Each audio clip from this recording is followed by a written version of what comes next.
Good morning, y'all. Well, here's what I want you to do. Don't click off this video. This is one of those things that I really want y'all to watch. We need YouTube to do its thing, okay? This video means a lot to me, and I know after watching this, it's gonna resonate with many of you. Sometimes life is all about just these moments, right? These moments where you meet somebody or an opportunity pops up. And this is one of those moments. It's one of those moments that you go, wow, that was a divine appointment. I met a guy yesterday at the marina. I'll tell you the quick story and then we're gonna get to it. We're gonna go meet the guy. We're gonna surprise him on the fishing trip. And again, I really want you guys to just hang with me on this one for a minute. A couple things also I want you to do. If it touches you like I hope it does, and you feel moved to do something, share this video. Let's get this guy's story out. He deserves it, and I'll tell you why. So I'm sitting in the marina yesterday, enjoying some time with my wife and some friends, and I see this guy walk into the marina. And this dude is like SEAL Team 6 looking dude. Shirt tucked in, he's got army fatigues on, he's got boots, he's got this rucksack. And a rucksack is big. This is the biggest rucksack I've ever seen. This thing is 100 pounds. The guy is serious, he's determined. I could just tell. I mean, he just had this aura around him. And I told my wife, I said, that guy's, he's on a mission. Like, he's doing something special. I don't know why he's walking from somewhere. He's got walking sticks with him and everything. So long story short, I sit there, I keep looking over. I'm like, man, I need to go talk to this guy. So I walk over and I said, hey man, I introduced myself. You know, tell me your story. And he hands me his little card. It's got a little QR code on it. And so I talked to him for a minute. Come to find out, his name is Marcus Jefferson. He's got an organization, his own little organization called March of the Warrior. And it's for mental health awareness, which is special to me because we've dealt with that in our family. We've had suicide in our family, and it's been very tough on all of us. And we've had friends recently that have had some issues like that. So mental awareness is very important to me. And we just did a video where I'm taking some of my proceeds and I'm donating them to a cause, and all these things are lining up. So it was special. He started walking 2 years ago, and his goal is 27,000 kilometers. So he's walked from the Northwest Territory, which is all the way at the latitude of Alaska, to Key West. He's done that already. He's on his way back. And so guys, we're gonna surprise him. We're gonna take him fishing on Lake Okeechobee today. We're gonna let him tell his story. He needs to be discovered and appreciated. So thank you, Marcus Jefferson, for what you're doing. Hopefully today is a special day for you. I know you got a lot of walking still to do, but we're gonna take you fishing, buddy. So let's go meet Marcus. That's enough said on that. I just wanted to kind of prep the video, guys, and let you know. But YouTube, let's go do your thing, man.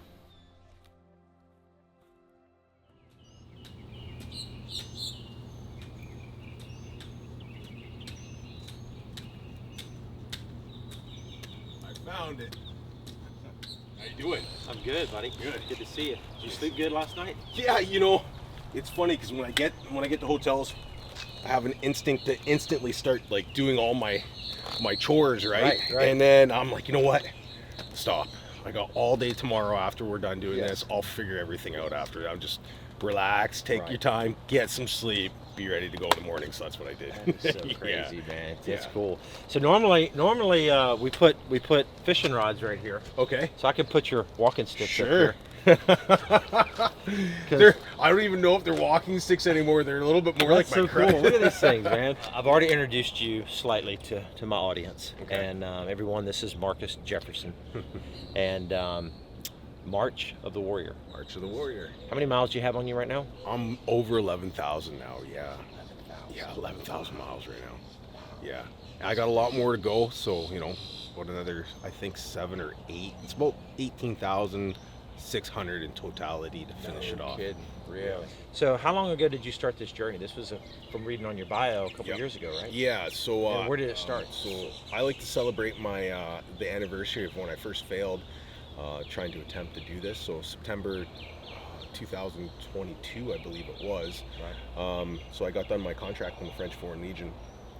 I went into training for this. This was something that had been given to me before I had gone to the French Foreign Legion, and this was just the vision God gave me, and that was what I was protecting that entire time while I was there. And so after the contract was done, I went into training on the beaches of France, then got to the Arctic in Tuktoyaktuk in September 2022. Tried that once up there, and I was outgunned. I was not enough experience, the equipment just was not good. And so yeah, I nearly died my first attempt. And then, so from September to May, I trained and I worked as hard as I could up there. And then April 17th, 2023 was the official day that I crawled out of my igloo. An igloo, yeah, a legitimate igloo. But there you have it, guys.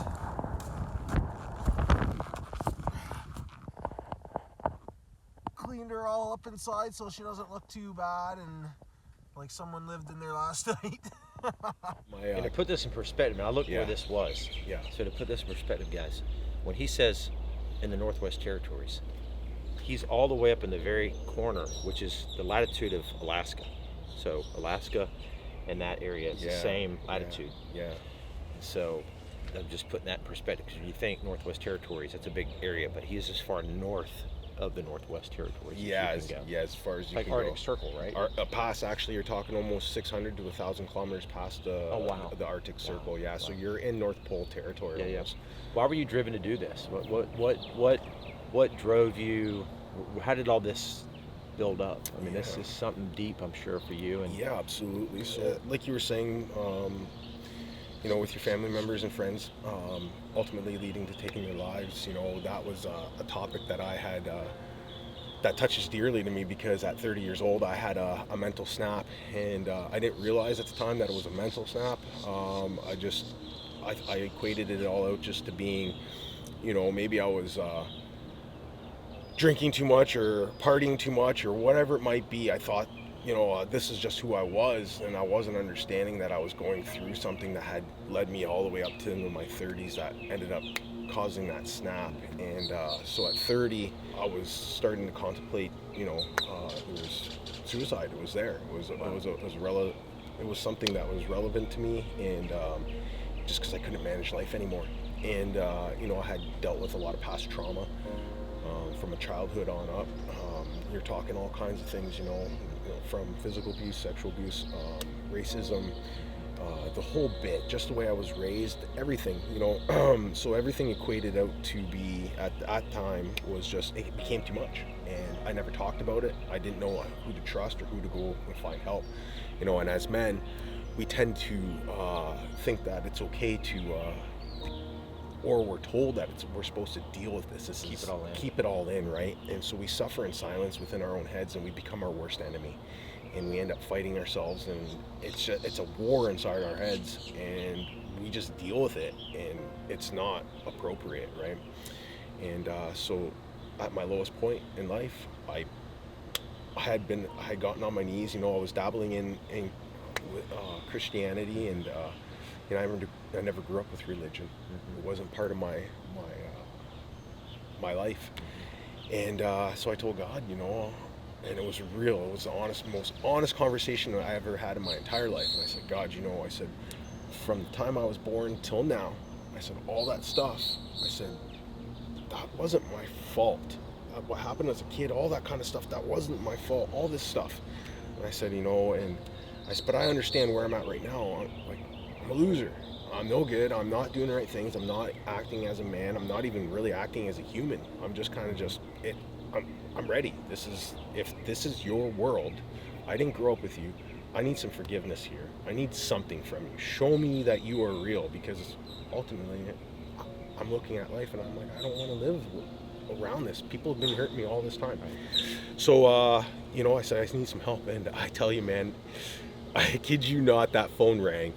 And I'll never forget it. I was watching a movie at the same time, and the movie was with Will Smith, and The Pursuit of Happiness, of all movies. And the phone rang, and I was reaching out to people at this point in time in my life because I couldn't even feed myself, and it was a real bad time. And I think back to that. I can't believe I was there. And the phone rings, and it was somebody that I wasn't even really friends with back in the day, just an acquaintance, and he's just like, man, he's like, he was a Christian as well. He's like, we gotta have a game plan, we gotta figure this out. And I go, man, I said, I got a game plan, man. I said, I've just been talking to God, and I'm like, I was giving him 2 specific ways on how I was gonna do this, and I said, but if I could get just a little bit of help from you. So I told my buddy all this stuff. I said, do you think I'm crazy? He's like, this is exactly what the Bible's based on, man. He's like, no. So from there, that's when it was just like I started really regaining my life and putting my trust into God. And, you know, he built a big relationship with me, and I walk by faith. I walk by faith. This is what I've done. And that's when I got to the Arctic, it's all by faith, you know. So I got over that hump. Ultimately, faith and belief in Christ was what got me over the hump and really got me into a mental space where I had something I could believe in. So here we are. We're pushing through, and you know, Such an amazing story, yeah. because again, I think that I'm hoping, you know, for me it's touching me to hear it, because it's exactly what I needed to hear.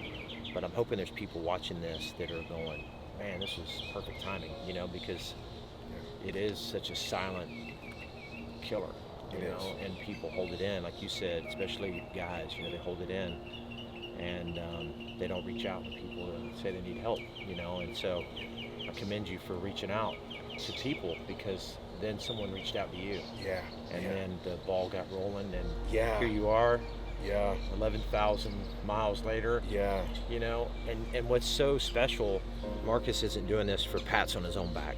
He's not doing this for any bank account. He's not doing this for any other reason than what's inside of him, what drives him to put one step in front of the other, what he's hoping will change the path of other people with what he's doing. So I would imagine every step you make is for someone else in this world. You know, imagine adding up the amount of steps that you've done. You know what I mean? Every step is for somebody in this world. And so anyways, I say all that because I want you guys to share his story out. And for him to go from all the way to tut, wherever he was, to Key West, it's time. It's time for people to give him that extra little push to get home. So that being said, I've got some other questions I'd love to talk to you about when we get out there. I'm sure you got some pretty wild stories, but let's go fishing, man, and catch some bass, and let you enjoy today. Let's do it. Let's get on the water, guys, and get after this thing. Well, I bet you're heck on a ski machine. Yeah, At the gym, probably break the whole thing. Break the whole. I don't know if I'm CrossFit worthy, but I think I could get the job done. Yeah, I guarantee you're CrossFit worthy. They have the Murph going on this week. Oh yeah. So you should go do the Murph. Oh, they're doing the Murph, eh? Yeah. I'll watch them do the Murph. Yeah, you can crush the Murph, because I mean, you're carrying around a 100-pound rucksack. Yeah. All you gotta do on the Murph is put a 20 or 40. Is it a 40? Weighted. I think it's a 20. I think it's a 20 weighted vest. Yeah. Yeah. So 20 is like nothing. That's like crazy. Now, mind you, 20 is a significant amount of weight. Oh, I know. I had the only reason why I'm carrying that much is because I have to have 4 seasons on me. I have to know that I can take care of the job without outside reliance, right? So to me that's what's truly amazing. If you think about it, like, it's just wow. You just saying that just opened my eyes up. It's different. Like, you know, you think, oh, well, he's walking from, you know, Northwest Territories down to the United States, and once the season changes, he probably gets stuff shipped to him, swaps stuff out. No. He's carrying every single bit of his gear in his rucksack for all 4 seasons. So he's prepared for the whole year. He doesn't need his winter gear, but he has it with him. He doesn't need his fall gear, but he has it with him.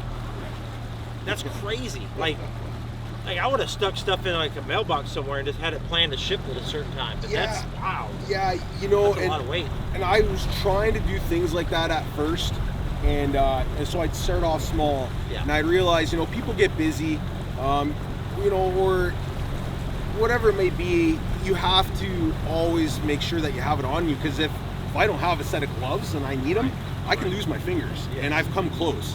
So, you know, over time I just realized I'd rather just carry it and just have it, and rather than need it. All right, you ready? I'm ready. We got a challenge today, right? We got a challenge. Challenge is to get him to catch a fish on a bait caster. Challenge is to get him to catch a fish on a frog. Yeah. The the challenge is whoever catches the biggest fish wins. Yeah, you're setting the bar high for me. It's always I think the challenge right now is learning how to cast. Yes. Yeah. Here's the rule when you cast. This spool spins, see? Spins. Okay. When this bait hits the water, no matter where it hits the water, if it hits the water right here, you gotta stop it. If you don't stop it, it's gonna keep rolling. Okay, and then all the Backlash. Yeah. That's how you get a backlash. So when you look, you cast it out, it's going, it's going, it's going, it's going, stop it. Gotcha. So what I want you to do when you go to cast it is just like you're throwing a rock, okay? Okay. And don't aim, I don't want you to be thinking like I'm gonna aim right here in your brain. I don't want you thinking like I'm casting it right here, because what's gonna happen is it's gonna go poof in the water. I want you to aim at an imaginary spot in the sky. Okay. So you're aiming there and it's gonna land there. All right. So go ahead and reel it in. Okay. And you're gonna hold it. I like to hold it like that, it's fine. Yep. And then just kind of become one with the rod. Okay. Yep. Just go ahead and reel it on in. Like this, and then so it's ready to like. You're gonna push this button down with your thumb. Oh, okay. Push that down, and then hold the spool. That's Yep. Yep. And then as soon as you cast, just let go of your thumb. Yep. And then again, watch your bait. So aim it to the sky and just chunk it out there. Aim it up there. Perfect. Perfect. Perfect. Follow it down. Perfect. Perfect. Good cast. That was a great first cast. All right. I'm professional. Good. Now switch your hands. Perfect. All right. Put it in gear, and then I like to hold it. I like to hold it a little farther up. Personally, I like to hold it right here. You got a big hand. Yep. And here's why. Lift up right now. Pretend you have a fish on. Pretend you have a fish on. Lift up. Lift up. You see a lot of strength. Yeah. Now I want you to put your hand back like you had it before. No, right here. Like pretend. Now lift up. Feel how lot less leverage. You're at this pivot point right here. Okay. So that's where you want to hold it. It's almost like when you're on a weight machine. Correct. That's where you'd want Correct. Okay. Then in a second, when we get back in here, one's gonna go goosh and grab it, and you're gonna go, there's one, and then just reel like crazy. Okay. Okay. And if you get him on, don't stop reeling. Just keep reeling. Okay. Perfect. Just like that. That was a great first cast. Great first Right cast. spot.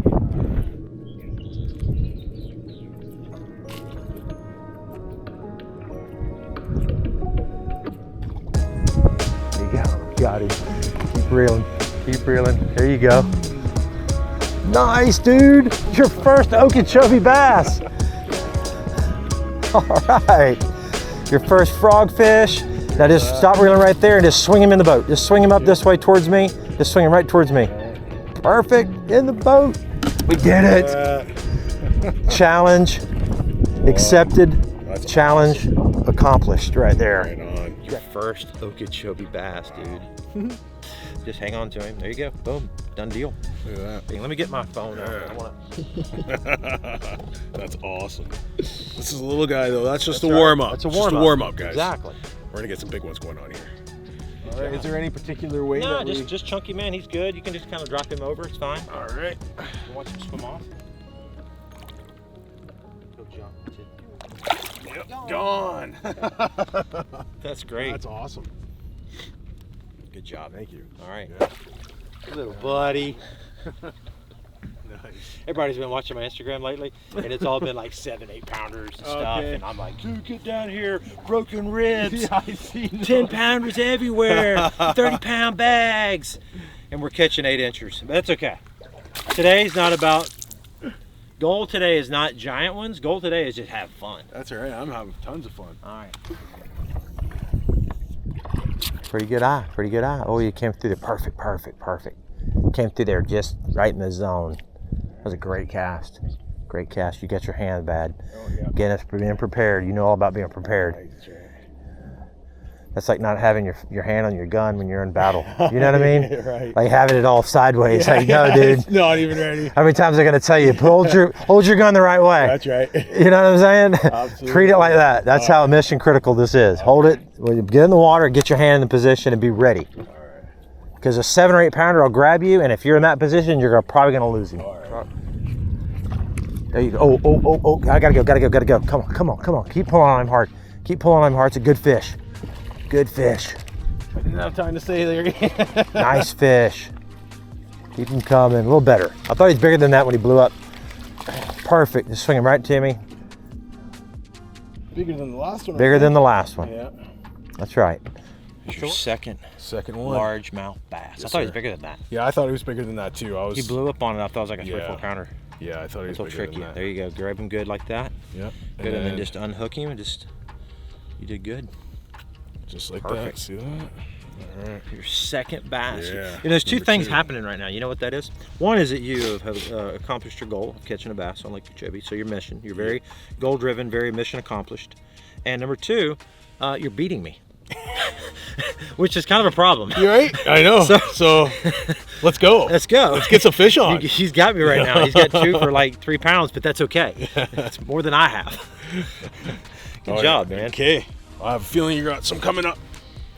All right, buddy. Go back to your home. Boom. All gone. One thing I think that helps with working out, you have a mind-muscle connection, Yes. and I think that really helps out with things like this, especially even Oh, there's one. no way! It hit the water. I was looking at you. Man, I heard boom. Oh wow! Not a big one, another small one. All right. But that was fun. Actually, your 2 are bigger than mine. What was the most challenging day of this journey so far, as like bad weather or something, you know? I'm sure with you just staying in tents and sleeping wherever you can sleep, and things have happened. So I've had a few good calls in the cold, I guess you can say. I think one was I was coming down off of one of the big summit passes Like in the Rockies? in the Rocky Mountains. So Yeah, you crossed over the Rockies. correct. And this was right around Christmas time, I believe. Wow. And this was a day, it was about minus 50, so I don't know. Minus 50. So yeah, I don't know what that was in your guys' temperatures over here, but it was cold. It was cold enough where I think I humped about 45 kilometers that day, so it was about 25-30 mile hump, and it was so cold I was trying to get my tent pitched in, and I couldn't get it set up. It was too cold and everything was breaking, and it got the sticks of the tent are breaking. yeah, in the plastic and everything, it wasn't setting up, and then so I couldn't get it in time. Anyways, needless to say, I could feel my fingers, they were starting to go, and you only have so much time before they actually start to get frostbite set in, right? And actually that day I did get frostbite on them, but I had to calm myself enough to get the tent set up halfway, and I was able to get inside the tent and get the Shear off the wind a little bit. yeah, and I got my stove going enough to warm the tent up to get it fully set up, but it had gotten to the point where I was actually getting, you know, so you get in your mind where you're thinking like, man, okay, this is it, I can't get this set up, and then you start to really panic, and then panic starts to set in, and all these things start running through your head, so you don't know what to do. So you just got to kind of calm yourself down and do one thing at a time, right? So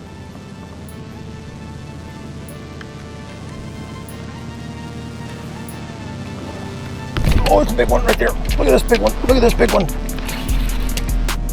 Look at this big bass. He's lassoed. He's lassoed on the. Look at him right there on the grass. Look at this, Marcus. He's stuck on the grass. I gotta somehow get to him.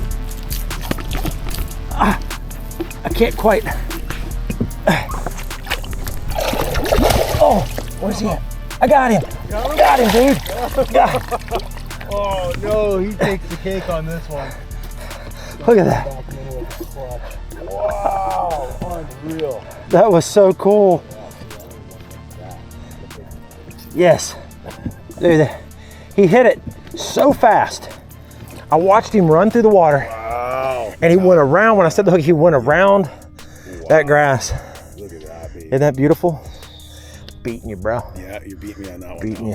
All right, I gotta step up my game here. That was cool. That was the That's what I'm He hit in talking open water, and I watched him blew up, and he went at 100 miles an hour in there, guys.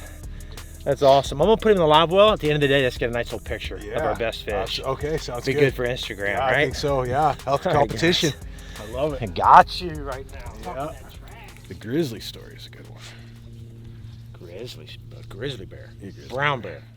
Yeah, brown bear. One of those ones that you look in National Geographic.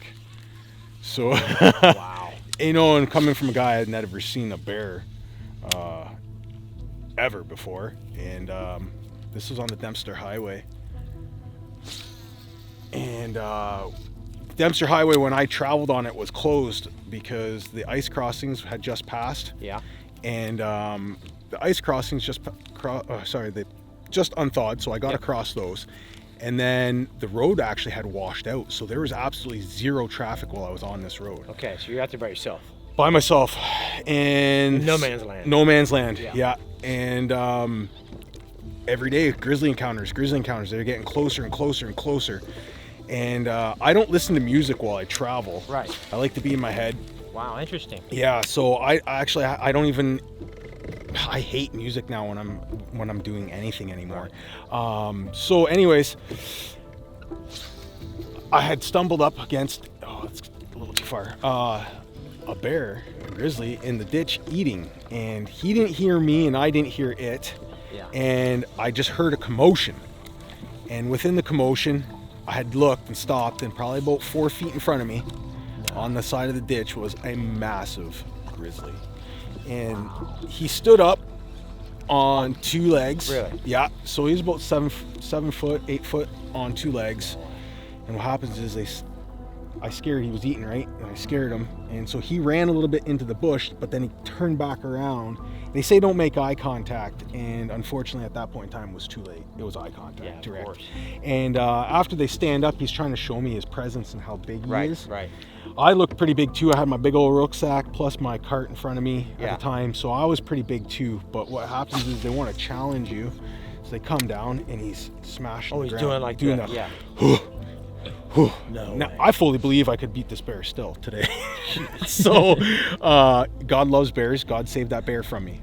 And but honestly, so at this time, people ask all the time, were you scared? I said, no, I wasn't scared because I wanted to live.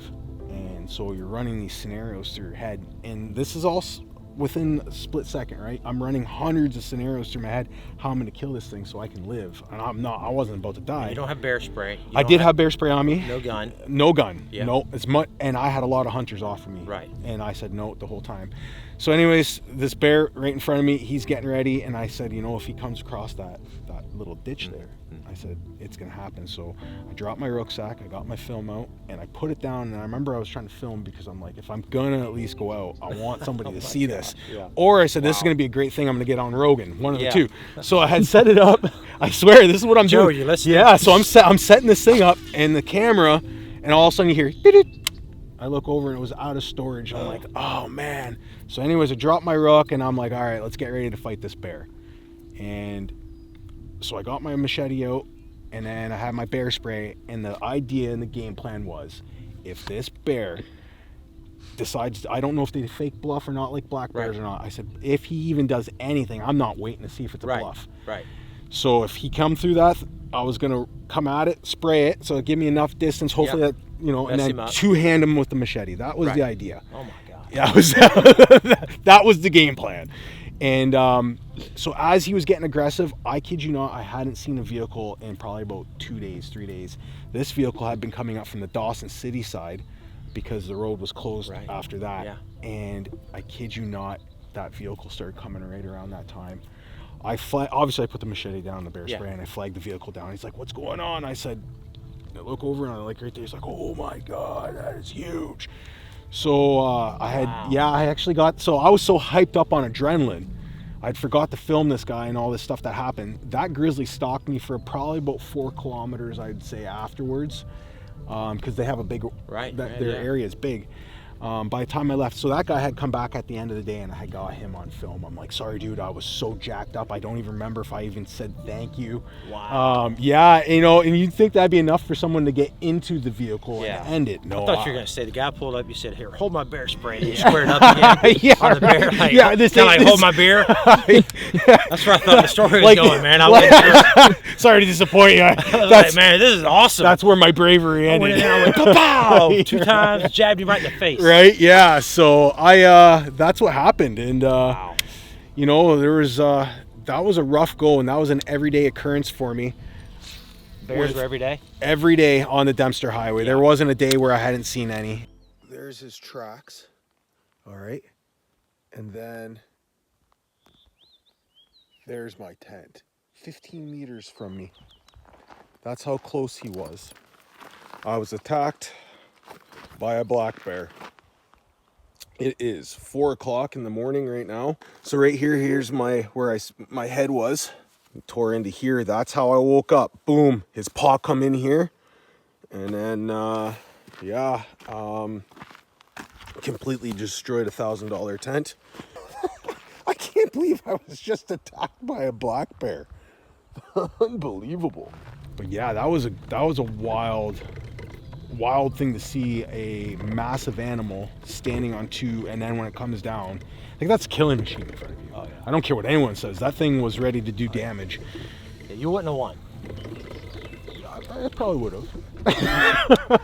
Yeah, no, probably not. That's a massive animal, and anybody that's a powerful beast. But yeah. Wow. Yeah. That's an amazing story. Little baby. So let me tell you what's going on, so you'll understand the dynamics of how these fish act and what they're doing. So these are small male bass. These are like little yearlings. These are like a year old. Okay. The one I caught earlier was a decent fish. It was 3 or 4 years old. So there's a lot of bluegill. You don't see them quite yet, but there's bluegill that are spawning. And the full moon, which was like a week ago, the bluegill came in and spawned. And when the bluegill spawn, the bass come in here and eat the bluegill. Oh, okay. And when the bluegill are done spawning, they leave the shallows and they go back out in the lake. Okay. And so do the big bass. The little ones come back in here and eat all the little fry. Eat all the little baby bluegill fry, and they eat little minnows, and you know, so it's kind of like when the big ones are in here, you don't catch as many little ones, because like a fish that size could get eaten by a big bass. No kidding. Oh yeah. Oh wow. And so it's kind of flip-flop. So now the big ones have kind of pulled out and done their thing, and it's, I'm not even saying I could go figure out where exactly they are, but they're just out there. They're just not biting right now. But maybe in another week and a half, they'll cycle back in and they'll go back and forth. Gotcha. So nice. Yeah. There's one. He's right there on that little dark spot. Throw back in there again. See if there's another one. Back in here? Yeah, see the little dark spots right here? Look, this way. Look at my hands. That way. Oh, yeah. Okay. There you go. Ooh, he's mad. Little buddy. Again, this is comical because we've caught so many big ones lately. And then now we're catching these little... But little fish need love too, man. That's right. Ooh, look at this big fish, dude. Oh my gosh, there's a giant, I don't know. Yes, it's a bass. It's an 8 or 9 pound. This is where I had the big one, dude. I had the 8 or 9 pounder on. This is it. That's the fish. That's her. 100% that's her. 100% that's her. This is exactly where she was. I threw up here with a worm on these beds, and she bit, and I, of course, didn't think it was an 8 pounder at first. And I'm fighting her, and she went out here like this. Yeah. And she's jumping, and I'm like, oh my gosh, it's a giant. That was her. That was cool. Mission accomplished. Yeah. You haven't thrown a bait caster probably ever. Ever. Yeah. Yeah, ever. And you have never caught a largemouth bass on Lake Okeechobee. That's right. And you caught several. Yeah. No giant ones, but you know what, dude? Ones. I have a feeling it's gonna be a couple years before I see you again. Yeah. Yeah. But so when you get back up. Yep. To tut. Yeah. And you're able to then kind of hang up your hiking boots up, jump on a plane, come back down here, and let's do something cool, man. You can finish telling me the rest of your story, because I know you've got so much more ahead of you. Yeah. And I really want to see where this takes you. I really want to see where YouTube takes you, Instagram, all the social platforms. I'm hoping you guys grab onto this thing, share it out. He's working his tail off to make something special. He's making a difference for people. Again, every step I believe you take is a step to help somebody. And there's millions of people that need that inspiration. And so thank you so much for that, man. Again, thank you for the opportunity. It hits home, very home to me with mental health, and I appreciate it. So, guys, we're gonna get out of here. We're gonna go back to the house, get him some lunch. You got some miles to put on those boots. Yes, sir. And yeah. So that's it, guys. So hey, when we close the video out, if you watched a couple of my videos, he said he did. I close it out. I'm usually like, I do like a bam, like, see you guys. Okay. So it's your honors, okay? Yeah. So you guys say thanks for watching, thanks for subscribing.